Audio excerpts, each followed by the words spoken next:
Good day everyone. So for today, I will be discussing about the land pollution. So ang land pollution is a growing environmental crisis. And land pollution is a major environmental threat. And dahil sa land pollution, naapektuhan ang ating soil, pati na rin ang water, at saka air quality. Pati na rin ang ating human health and pag-function ng ating ecosystem. Dahil ang land pollution, it's a global issue with various sources and impacts. So may mga sources of land pollution. Isa na rin dito ang household waste. So ang household waste, discarded packaging, food scraps, and electronic contribute significantly to land pollution. Next is industrial dumping. So factories and manufacturing facilities often dispose of toxic waste, contaminating soil and groundwater. So, alam naman na siguro natin kung ano yung industrial dumping. And familiar ba kayo sa mga big truck na nagko-collect ng mga basura? Tapos, iniimbak lang nila sa mga bundok na ginawa nilang patag para doon iimbak yung mga basura natin na kanilang kinokolekta sa mga bayan, sa bahay, ganun. And last is agricultural runoff. Fertilizers and pesticides used in agriculture can leach into water bodies, contaminating ecosystems. So, dito naman is because of using fertilizers or pesticides, kapag ka nasosobrahan is naapektuhan ng ang soil.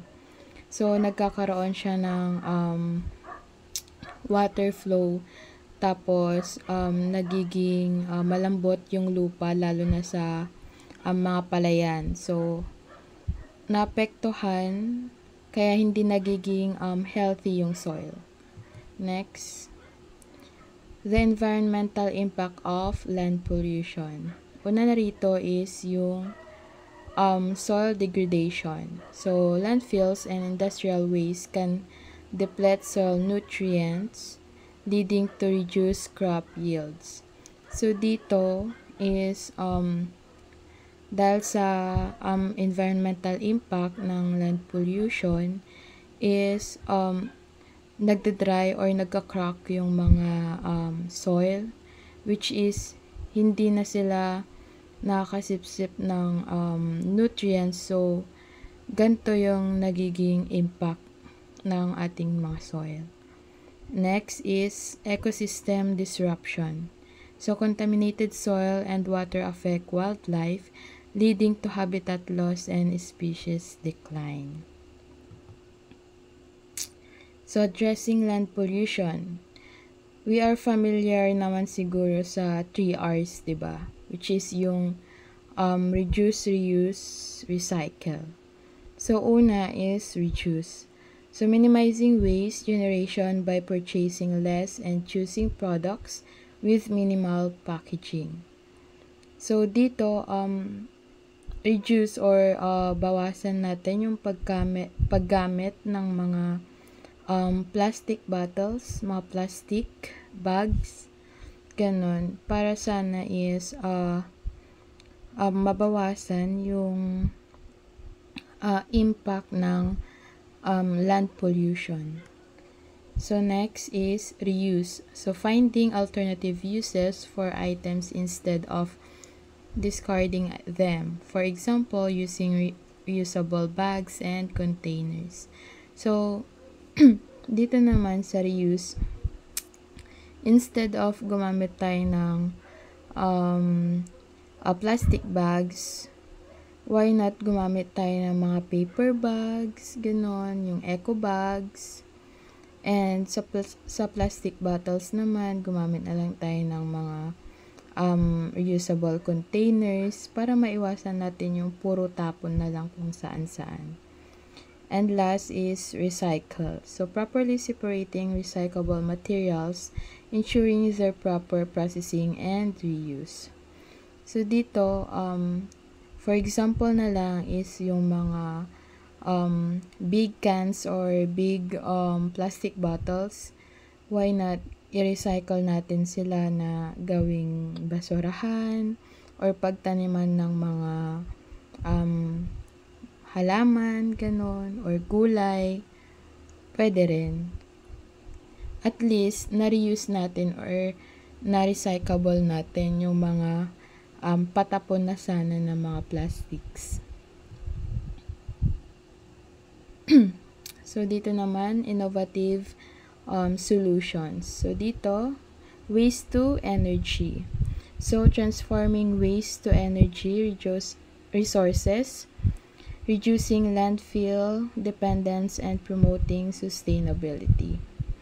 Next is bioremediation, using microorganisms to clean up contaminated soil and water, restoring natural balance. So dito, dahil sa paggamit ng microorganisms, ay nalilinisan niya yung mga contaminated na soil and water, which is, sabi dito is, nare-restore niya yung natural balance. And lastly, building a sustainable future. First one is individual actions. So, adopting sustainable practices in daily life, from reducing consumption to composting organic waste. So, para ma-build ang sustainable future, maiwasan ang land pollution is una nanggagaling sa sarili natin, individual. So, dapat aware tayo kung paano mag-compose ng mga garbages, paano mag-recycle ng mga bottles, paano gumamit ng mga proper ways para maiwasan yung pollution. Then second is community involvement. Participating in cleanups, supporting organizations working on environmental issues, and advocating for change. So dito naman is maaari tayong sumali sa ating community or makipag-participate sa ating community, like sa mga programs about environmental changes or cleanup drives, ganon. Pwede tayong sumali para naman makatulong tayo sa ating environment, para naman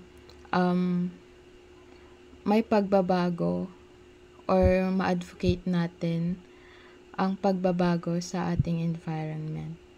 And last, government regulations. So, stricter policies to regulate waste disposal, promote sustainable practices, and hold polluters accountability. So, dito naman is dapat talagang maging stricto ang ating gobyerno sa kanilang mga rules and regulations about sa ating environment, about sa ating ecosystem, para naman masustain yung health ng individual, pati na rin yung mga species and animals, hindi lang naman sa tao, pati rin sila kasi nabubuhay din sila dito sa mundo. And then also, para din ma-promote ng maayos ang sustainable practices and ma-hold yung polluters. So, yun lamang po, and that's all. Thank you.